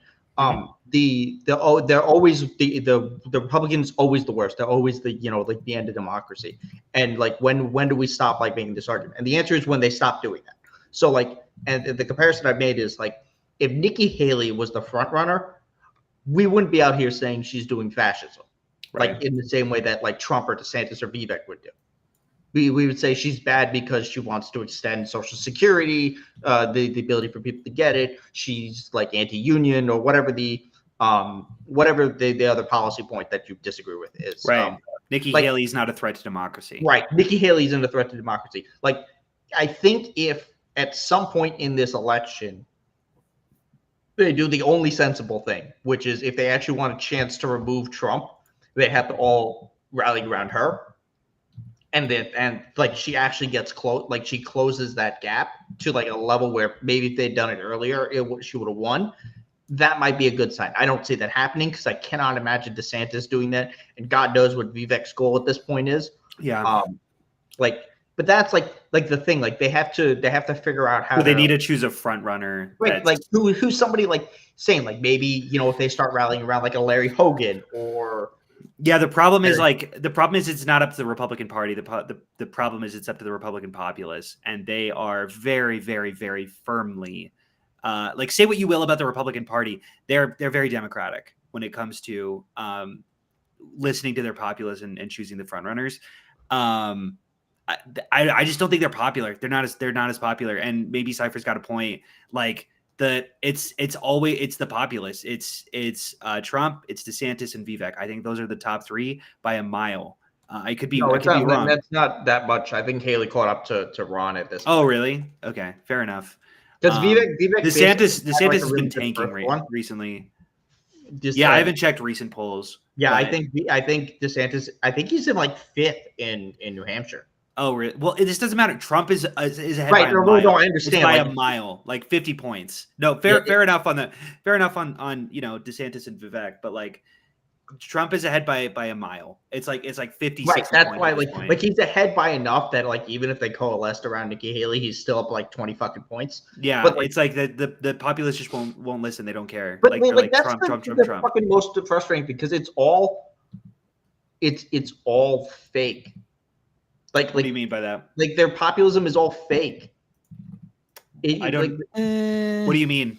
They're not like Trump ran as a populist. They had no populist positions. Like, Josh Hawley went and stood on a picket line. Like, Josh Hawley doesn't give a fuck about unions. Like, they don't. It's all. But their right-wing populism is different than left-wing populism. We have to acknowledge that there is this difference and that they're populists in their own way. Right-wingers tend to be populist more in cultural positions and creating some sort of hierarchy that puts people into a defined box, and they try to overcome class struggle with solidarity through nationalism or some other bullshit. Whereas leftist populism is more geared towards class warfare and taking on the rich and that sort of thing. There's There's certain populist things. What I'll say is like it almost seems like you're defining populism by like it's clearly not true populist. Like they just seem to be going with what the masses are saying, and it's like, well, that's kind of what that is, right? Like I don't know. It's of course loose and without really clear goals or policies and really just based off of vibes, off of what their populace is screaming for, and it's a way to just piss them off in the most obnoxious way possible. But that's kind of the whole problem with populism, right? Like I don't know. So we might just be saying the same thing. Well, so we make fun of the force to vote people now. Yes, please, and you're going to have to explain the context. I will make fun of the force to vote people because they You're making fun of. I'm sorry, what? Force the vote people. Oh, please do. Sorry, I've been fighting with go ahead. Recently. Go ahead and provide the context. Go ahead and provide it. There was this argument in 2020 that progressives should withhold their vote from Nancy Pelosi for speaker in order to bring Medicare for all to the floor. I think that was the main thing that they were arguing. That was like they said so that way we know who stands for Medicare for all and who doesn't. Keep in mind this is objectively a stupid idea because we literally just had an election where the candidates were fighting primarily over Medicare for all as like the main policy point of what we would do with healthcare. So we knew exactly who stood where because they all said it. The reasons against this were like, maybe McCarthy becomes speaker, a whole lot of other things, which I think, given the moment, is a possibility that there would be one or two Democrats who would have defected to like a Gottheimer or a Henry Cuellar, who like fucked them over a little bit, just to prove a point. But basically, they've spent the last 2 years arguing that the progressives didn't fight hard enough. So then when McCarthy did his speaker thing and he got his 15 rounds, they're like, see, we were right. Look at all these things that the MAGA people got. And it's like, no, you're wrong because they look like a bunch of fucking idiots. And they didn't do this. And then Breonna Joy Gray popped up. I think she was the only one that I saw. I may have blocked Jackson. He's just too stupid for me to do. I don't think Jackson was behind it, but Jimmy Dore, Breonna Joy Gray. Jimmy Dore blocked me. So I can't say anything he says. But like, they're all like, see, this is what we could have done. Like these forced to vote people thought were a bad idea, except they got things out of concessions anyway. I'm pretty sure they removed PAYGO directly because of these negotiations. So there's like things anyway. So like the whole argument is, oh yeah, if you'd fought hard enough, you could have gotten these concessions. But the obvious answer is the entire process that they wanted to happen makes your party look like fucking idiots. Because you're just you can't do basic shit. And the other thing, I think Ryan Knight had this tweet about it because I saved it. Is he's like, yeah, I agree. We had a once in a lifetime opportunity for Medicare to lose 100 to 300 votes. How could we have possibly passed that up? Like that's what would have happened, and it would have killed any momentum for our Medicare for all policy, like for another decade. Like these things, they have no.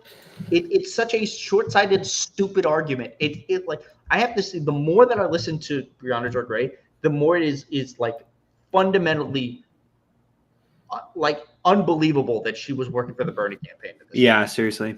Like this is a person who doesn't seem to understand basic politics of what is currently happening and what is a good idea. Like every time I hear her, it just makes me mad that she has no idea what the fuck she's talking about. It's just she's wrong on like every level. It's because she doesn't care. She's an accelerationist. That's what. Okay, but like that's what was obvious during the Kyle Kalinske and what's Crystal Ball? Yes, Crystal Ball are what said. Is your name really Crystal Ball? Yeah, it's Crystal with a K, Ball. Yeah. And I knew a woman named Crystal Clear, so spelled a similar way. But yeah, so. Yeah, so Stax, is there anything you want to weigh in on in terms of force the vote? And I mean, just like this is the biggest evidence that like force the vote would obviously never work. Like it's just the Republican Party looks like such fucking idiots right now, and they transmitted that to their entire base right now, that they have no idea how to govern, that they're not interested in doing it. They're going to be sticks in the mud while people's lives are on the line. And it's just like, how do you see this as a win for Republicans? It's almost like infuriating. Just like, what are we talking about right now? I don't have much else to say other than that. Like, it's so silly at its face that I don't even know how to interact with it. Yeah. So what's funny is like it's interesting. I didn't follow, even though no, I've always been a politics geek and even got a degree in it. I never followed at the time the forced to the vote thing because it was more about that was more relegated to online discourse than in the mainstream. And catching up on the history and becoming more familiar with Brianna Joy Gray, just given as bad as that was to me, the biggest issue until recently was that she still hadn't recanted from the view that the 2016 election after Bernie lost the primary was inconsequential, even when you considered the nomination of Supreme Court justices.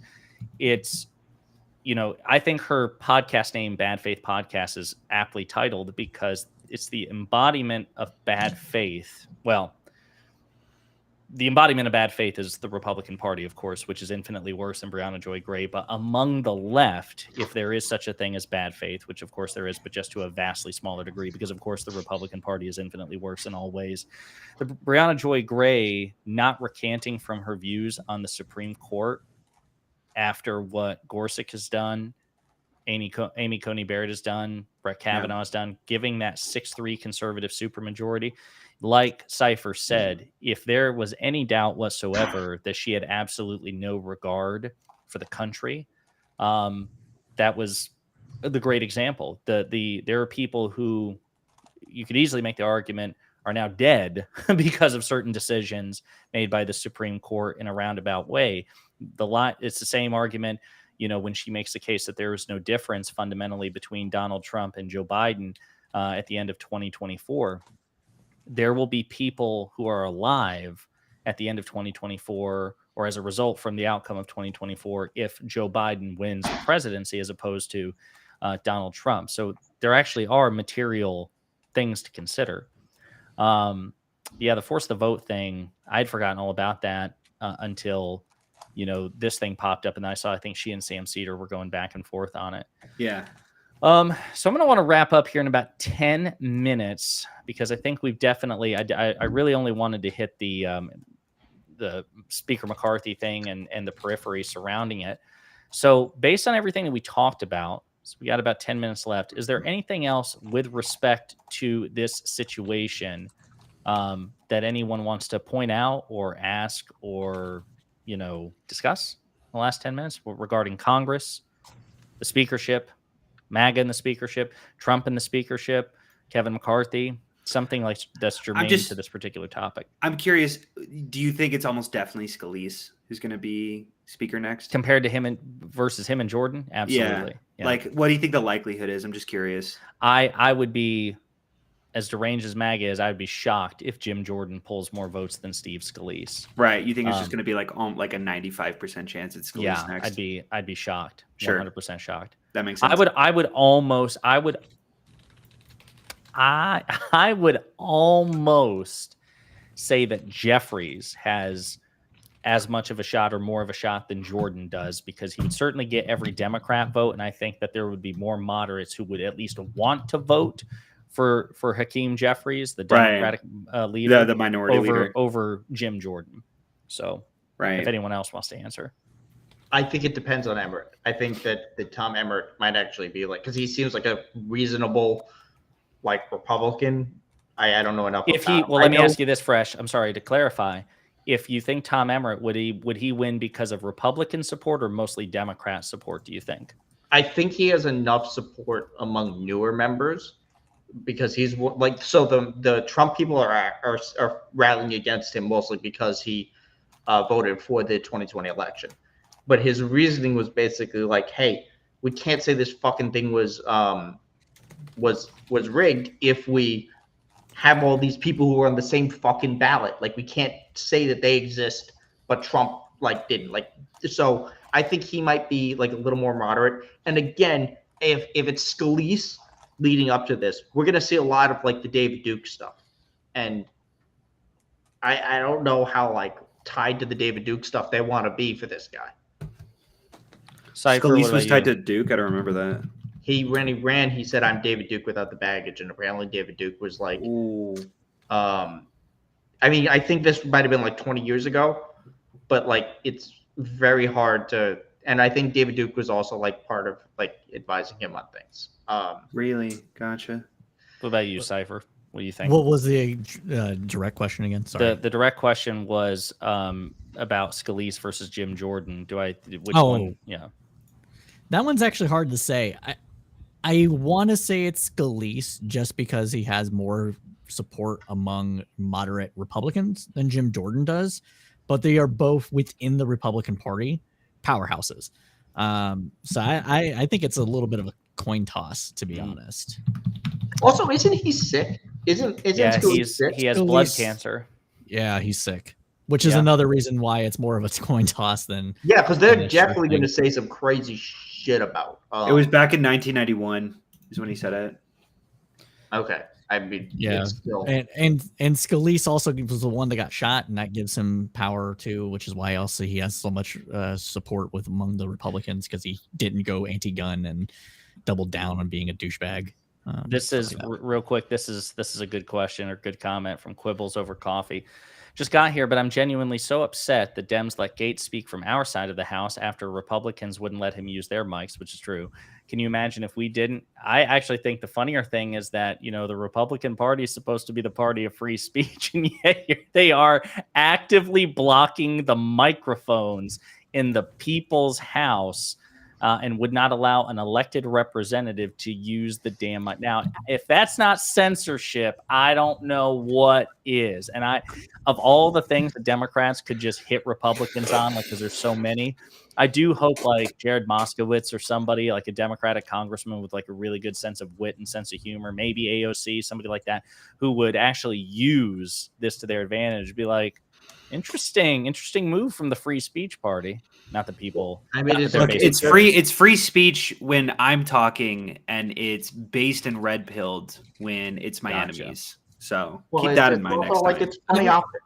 Who can like? I mean, go ahead. Sorry. They think he's a look. Let's be clear. There's going to be like 3 votes right when they get back. Once they figure out who the speaker is, it's whatever they trying to pass for these bills, and then it's going to be to throw his ass out. Like, I think that's going to fundamentally be one of the first things that happens is they're going to try to remove Matt Gaetz from Congress, which would be an exceptionally crazy thing to happen, that Matt Gaetz, maybe the first Congress member kicked out in a long time, when both George Santos and Marjorie Taylor Greene and Paul Gosar are existing current Congress people. And it would be objectively very funny that he was the one who got removed. Yeah. Quibbles, to answer your question, I think they actually did better politicking by letting him take the mic than having it be a little bit of a shouting match, because he got it over with. Who did politicking? Republicans or Democrats did better politicking? Democrats letting him speak, because they put it out in the open. If it was there wasn't going to be a shouting match. They would have just like taken the mic elsewhere or something. Well, like they just also got it over with quicker. Plus, they did the right thing too, but they kept their distance. They didn't stand for him. They didn't do anything. They just let, here you go, have the mic. This all comes down on you. So. Let's see here. The only thing I guess I'll point out in conclusion on my end before we wrap up here is one thing I do find hilarious is both McCarthy and Gaetz are Trump loyalists to one extent or another. Gaetz I think both for cynical reasons too. McCarthy obviously had some deviation or more deviation than Gaetz, right? He publicly condemned Trump after January 6th, but then slunk back to Mar-a-Lago within 2 weeks. And that's also, by the way, another reason why I think that McCarthy was hoisted by his own petard, because he had every chance 2 years ago. If he and McConnell and others had seized the opportunity, they could have made a genuinely respectable attempt, even if they weren't successful, to reorient the party away from Donald Trump. And they didn't, because they're cowards at heart. So that's another reason I have so much schadenfreude here, because McCarthy sacrificed principle for power, returned the party to Trump, and then when push came to shove, Trump didn't answer his call. Trump completely ghosted him. And really the same thing for Gaetz too. Now Gaetz has hinted that he and Trump had some really good conversations right before he cast the vote, but when asked about it, Trump basically said, I don't know anything about it. It's too soon to tell. I like both of them. McCarthy said some really nice things about me. So I just think it's hilarious that these two men have debased themselves to be loyal to a malignant narcissist who, at the very end, when push comes to shove, has absolutely no regard for them whatsoever. It's so funny to me. It's just purely self-interest. Yeah. It reminds me, and Stash, you'll appreciate this because you're a Star Wars fan. It reminds me of Revenge of the Sith at the very end when, Palpatine sends Vader to, slaughter the separatist leaders. Yeah. Right. Yeah. They were like, we did everything you wanted. And yeah, he's like, yeah, exactly. Not my problem. It's just, he's like a dumber Emperor Palpatine. And I hate to say that because I think Palpatine's just one of the great villains. But Trump is the closest thing we've got, sadly. So, no, McConnell is closer to that than Trump is because. When I saw Rise of Skywalker and I saw Palpatine there, I'm like, oh, it's just Mitch. Just my boy. I merged smoke. But I actually do want to mention something very quickly. When we were talking about the how goofy this party made, there's people on Fox News going, hey, look, this is very clearly showing Americans that Republicans don't know how to govern. Like, this is a problem. Like, you lost Fox. I mean, Jessica Tarlow makes them look crazy because they're just objectively stupid people. But Kilmeade, was pointing it out. Ducey was pointing out. Ducey. Janine Pirro. Yeah. Ducey was pointing it out? Yeah, today they were. Steve Ducey, not Peter Ducey.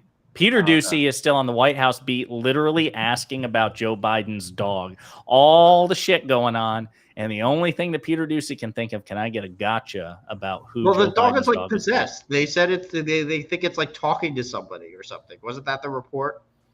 I have no idea. Wait, what?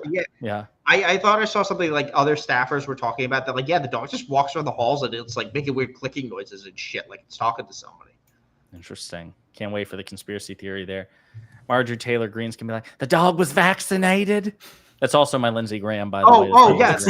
No, we have the perfect conspiracy here. The dog is actually a demon sent from hell to control the country because liberals are evil Satanists that drink the Q blood in order to do everything else. That is what's going on here, people. Wake up, sheeple.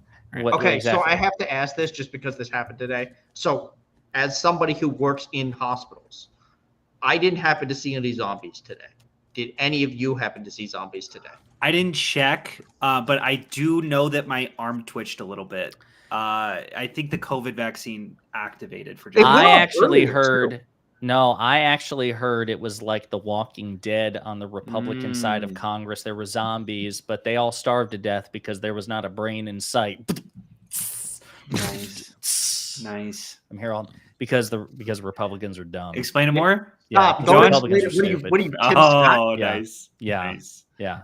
That's right. Nice, but what Fresh Fit is or Fresh Face, Fresh Fit. That's what's up. That's gonna be his third iteration after he inevitably gets banned for shit talking on this one. It's gonna be Fresh Fit. New when ideas. I get banned for Twitter, I'm gonna come back as Fresh Fit. There were a bunch of conspiracy theorists saying, like, the nationwide Amber Alert. They were like, "Oh, it's gonna activate our vaccines and turn us all into zombies, so watch out." Yeah, and it got surprisingly. Yeah, I don't know. It's never surprising at this point, but like way more traction than it should have. Yeah. Well, I think because it was just so objectively stupid. Like it's been a while since they've done their doomerism for the vaccine. Yeah, true. Because it's like obviously we're all fine. Like no one's really dropping dead. Like you have to.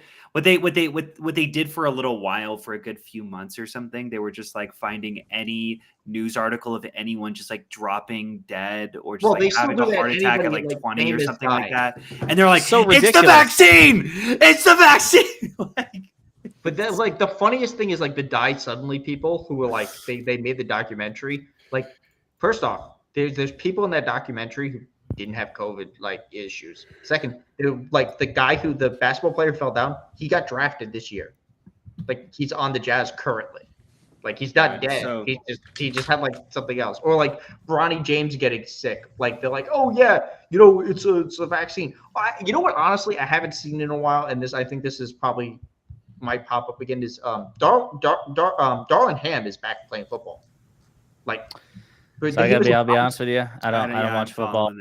He was the guy who had. That was the guy who collapsed, right? Yeah, he was the one who collapsed. So they thought, and then he was like in the stands for their playoff games, and they're like, "Oh, it's a body double." It's like I didn't see anything about that. Maybe it always is. Maybe they're trying to track down all the Fetterman clones. Yeah. All right. Well, folks, we're about to wrap it up. Jerome, thanks for popping in at the end. Thanks for everybody who participated in the chat. So let's first start with Stacks. Give them your shout out. We're not going to do TikTok, damn it. We're only going to do the YouTube. Hey, well, follow me on TikTok too, now that he mentioned it. But yeah, no, I'm Staxiums everywhere. I mostly do YouTube and TikTok. Twitter, I refuse to call it anything else. Those are my main three. So it's X. And again, the messages are X gonna give it to you. X gonna give it to you. Yeah. Okay, whatever. All anyway. right, so Cypher, what about you, buddy?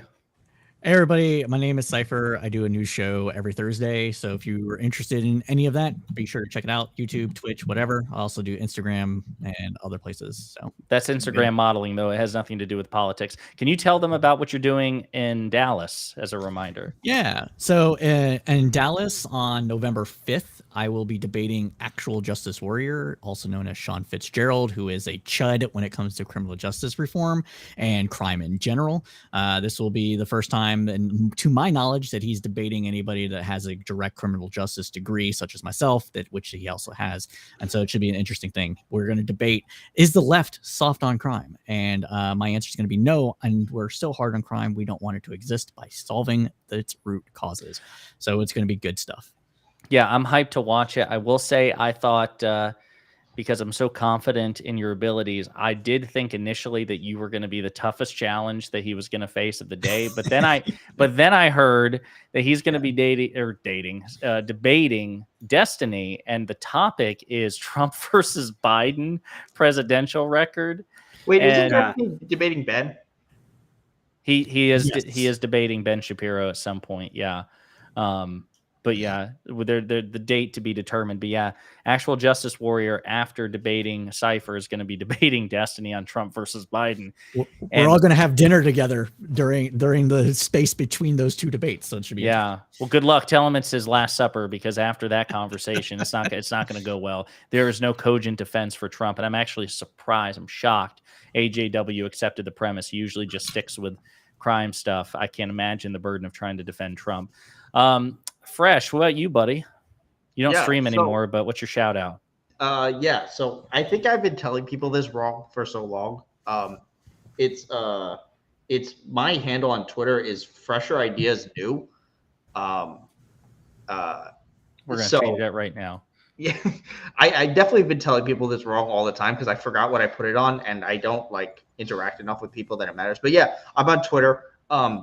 I show up on these. I'm going to be on Productive Conversations tomorrow, talking about this stuff, and then some other pop culture stuff. I don't know what it is. I'll be on that again later, talking about basketball. I do stuff on the left wing with Desmond. I'm going to do that Friday, so that'll come out sometime next week. I did a couple of other ones. One on who's to blame for poverty, the poverty spike, and who is to should Biden not run, something like that. That was whatever the title was. But yeah, usually you can find me on Fresher Ideas New. I'm here however often we do these weekly. It's a good question. We're supposed to be doing it once a week. That may have to change. But we always decide it on Tuesday night. We're like, okay, are we doing Listen, we all have lives, and also, Stacks, I'm sure, has stuff to do. Maybe I'll find something. That's right. All right. Yeah. Well, fellas, everybody in chat, thank you for doing this. We may do this next week. It may be the week after. Again, we're going to have to revisit the schedule now that. Well, we have to see when they come back, because I don't think they come back till next Wednesday, right? Who? Congress. I don't think Congress comes back till next Wednesday. So there's but I mean, I'm sure there'll still be politics stuff to talk about. So, but anyway. It's them. That's all it's going to be. Yeah. Because they can't do the Hunter Biden investigation without a speaker. No. I'm sure they have to get this done. I'm sure James Comer will still want to be talking about it somewhere. It's like, please, can somebody let me on, please? I want to talk about Hunter Biden. I got to pretend that there's something here until you ask me what the crime is, and then I run away. That's right. All right, folks. Appreciate it. Peace. We'll see you either next week or the week after or sometime soon. Talk to you later.